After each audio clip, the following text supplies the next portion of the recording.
Hallo, ich bin Chris Diceps und heute zeige ich euch, wie ihr allein mit eurer Farbwahl dafür sorgt, dass aus jedem Kavalleriemodell ein Blood Knight wird. Bis gleich!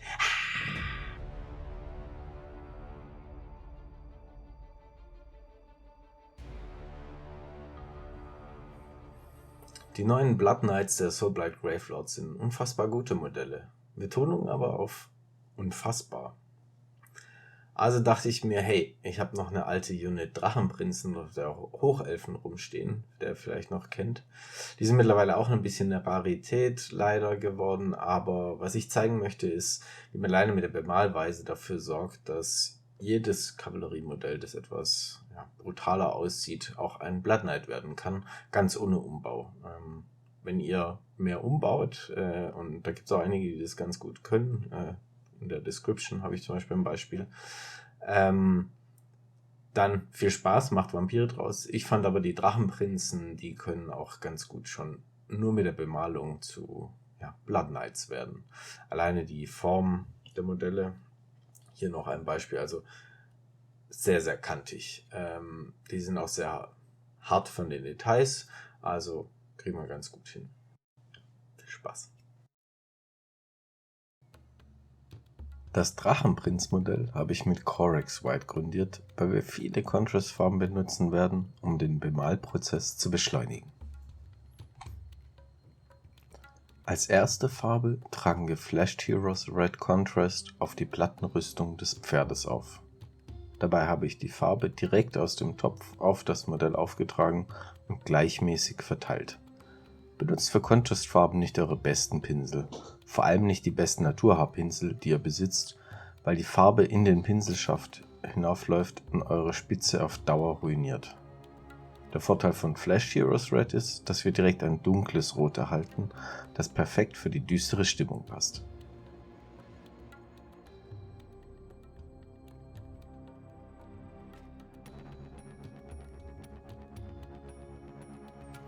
Wie ihr seht, habe ich das Modell wild mit Kontrastfarben bestrichen und wechsle zwischen Partien hin und her. Meiner Erfahrung nach wehren sich immer einzelne Stellen und Punkte und weigern sich Kontrast aufzunehmen. Darum empfehle ich euch einen Farbkontrollgang zu machen und nach dem Trocknen der Farbe noch einmal nachzubessern und einzelne Punkte und Stellen, die ihr verpasst habt, auszubessern.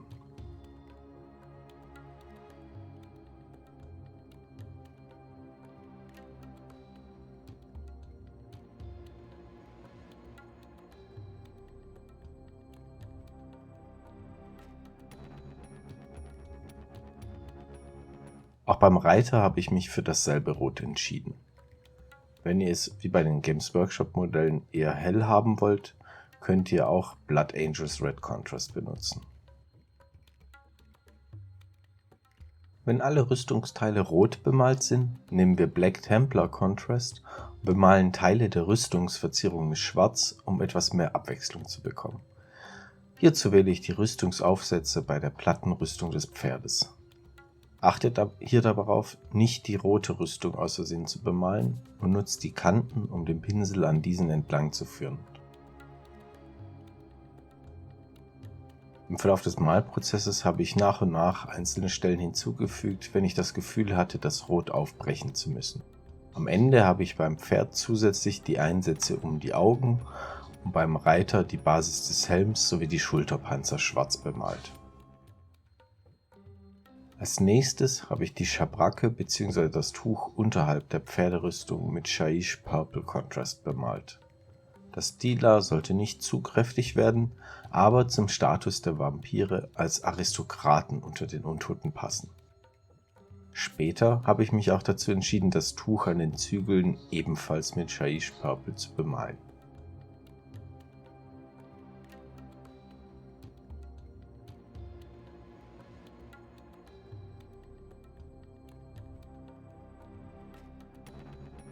Für das Fell des Pferdes habe ich meine Lieblings-Contrast-Farbe benutzt, Wildwood.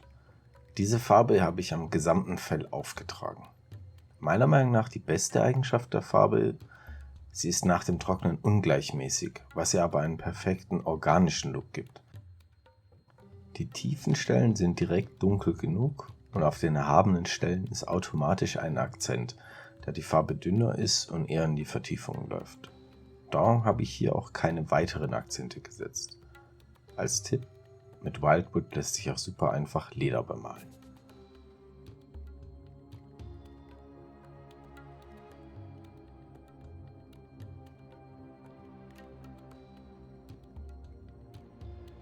Als kleinen roten Akzent habe ich den Unterrock des Reiters mit Blood Angels Red Contrast bemalt, um einen helleren Kontrast zur Rüstung zu setzen. Auch diese Farbe habe ich am Ende nur mit einer Schicht Contrast bemalt.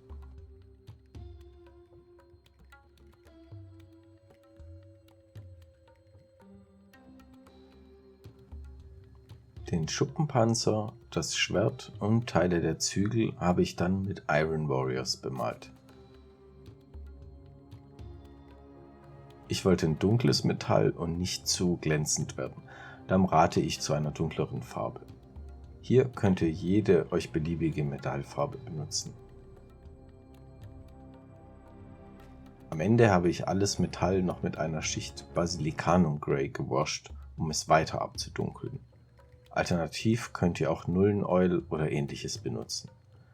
Aber ich benutze mit Wasser verdünntes Basilicanum Grey mittlerweile für alle Metalle, weil ich den Effekt einfach sehr, sehr gut finde.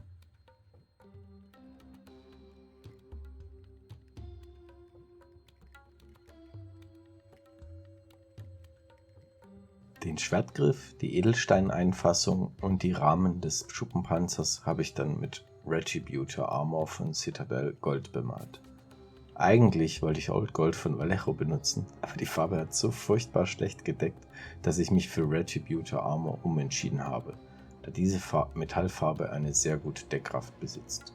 Wichtig ist es am Ende mit einer schwarzen oder dunkelbraunen Wash eurer Wahl die Leuchtkraft herabzusenken, wenn ihr wie ich nur ein kräftiges Gold zur Verfügung habt.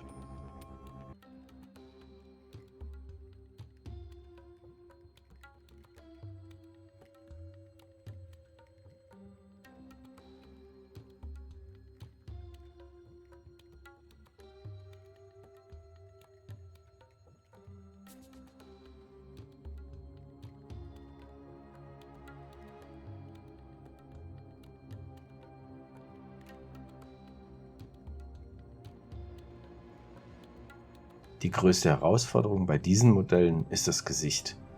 Für das vampirische Erscheinungsbild habe ich mich für Iron Rock Skin entschieden.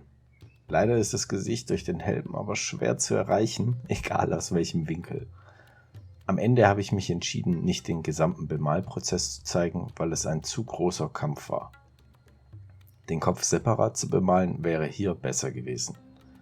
Wenn ihr Iron Rock Skin auftragt, tuscht die Haut danach mit verdünntem Agrax Earthshade und verdünntem Gulliman Flash. Als Akzent habe ich wieder Iron Rock Skin benutzt und wenn ihr euch den Schritt zutraut, bemalt das Auge weiß und nehmt Bloodletter Glaze, um das rötliche Leuchten zu erreichen. Jetzt, wo wir alle Grundschichten aufgetragen haben, ist es an der Zeit, dem Modell Leben oder Untot einzuhauchen. Das machen wir mit klassischen Kanten-Highlights, damit die Grundfarbe des Modells dunkel bleibt.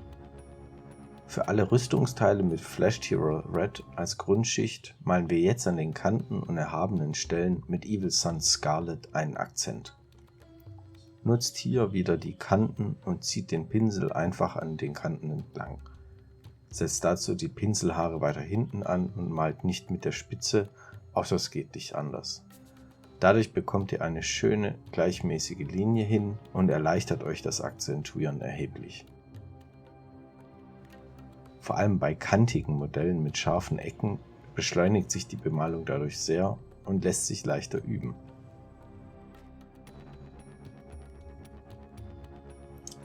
Für das Highlight mischen wir Evil Sunz Scarlet und Iron Rock Skin. Dadurch bekommen wir einen leichten rosa Farbton hin, aber das passt in diesem Fall besser wie ein Orange, damit das Rot eine eher kühlere Farbgebung behält. Alternativ könnt ihr aber auch eher in Richtung Orange gehen oder ein wärmeres Beige beimischen.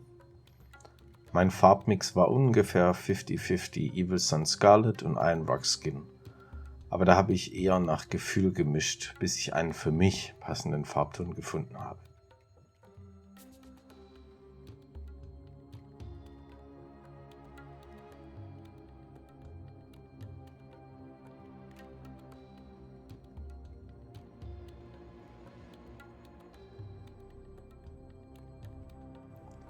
Optional könnt ihr noch einen letzten ganz hellen Akzent setzen, indem ihr dem Farbmix noch mehr Iron Rugskin hinzufügt.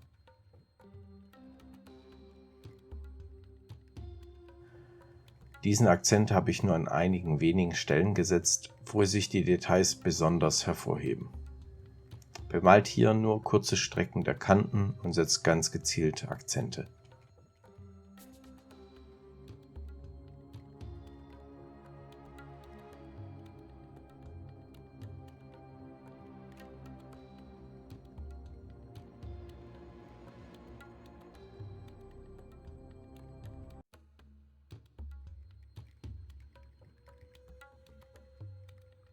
Bei den schwarzen Rüstungsteilen nehmen wir für den Kantenakzent Dawnstone und bemalen hier auch alle Kanten, um es etwas abzuheben. Zusätzlich zur Rüstung habe ich auch den Riemen am Zügel mit Blackstone Templar bemalt, genauso wie den Schweif des Pferdes.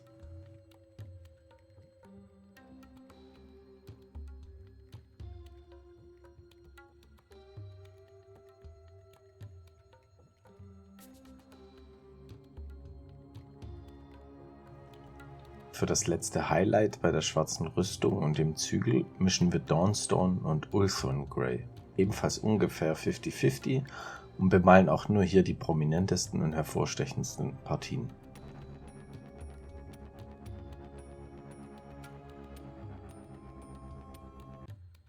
Auf diese einfache Art und Weise sorgen wir für mehr Tiefe und Spannung beim Betrachter, auch wenn das Modell einfach gehalten ist.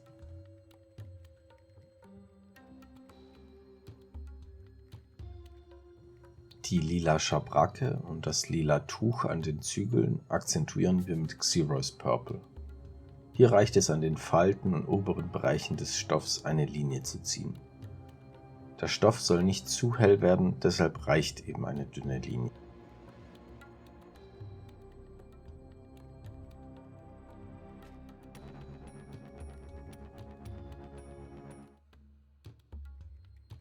Den finalen Akzent setzen wir mit Deshala Lilac und platzieren die Farbe nur an den Kanten und höchsten Stellen in einer feinen Linie.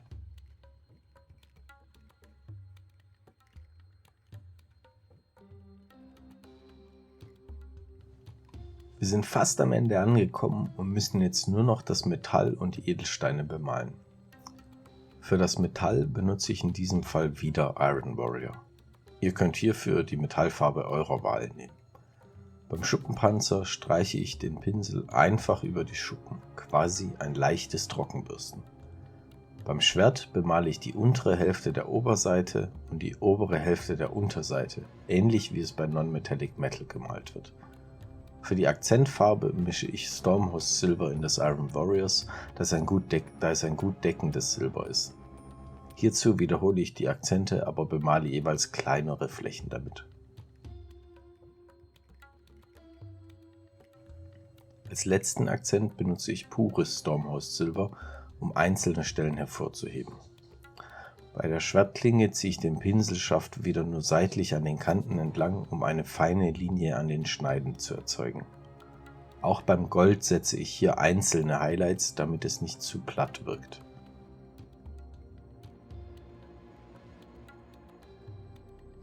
Das letzte Detail sind die Edelsteine. Diese sollen unnatürlich leuchten und an die nekromantischen Farben der Legions of Nagash anlehnen. Dazu bemalen wir alle Edelsteine einfach mit Weiß von Vallejo.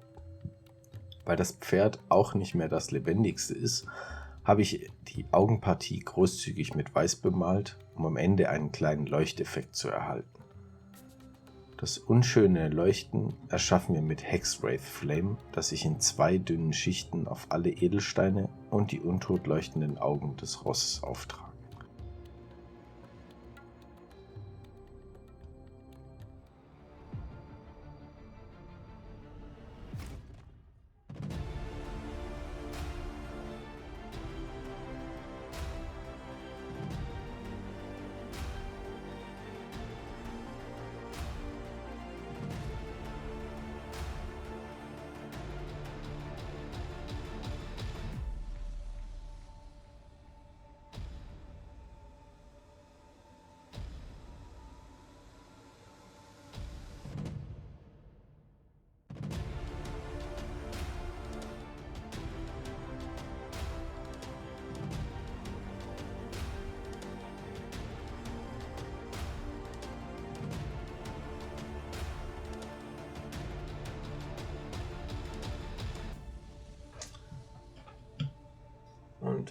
fertig ist unser Blood Knight. So einfach war das. Ich glaube, das Ergebnis spricht für sich. Ihr habt gesehen, allein mit den Farben kann man da ganz viel beeinflussen und die Grundstimmung eines Modells eigentlich auch komplett umdrehen. Ich glaube, daran zeigt sich auch diese archetypischen Farben und Charaktere, die Gwema kombiniert, dass die ganz stark beeinflussen. Welche Art von Modell habe ich jetzt eigentlich gerade vor mir? Ja gut, eher böse. Ich hoffe, ihr hattet viel Spaß beim Umsetzen und Umprobieren und findet auch irgendwie die Blood Knights eures Herzens, solange bis halt Blood Knights mal wieder verfügbar sind irgendwann. Beißt euch rein, testet's aus und teilt uns gerne unten in den Kommentaren mit, wie es euch damit ging, ob ihr Erfolge hattet oder nicht. Lasst ein Abo da, lasst ein Like da. Bis bald.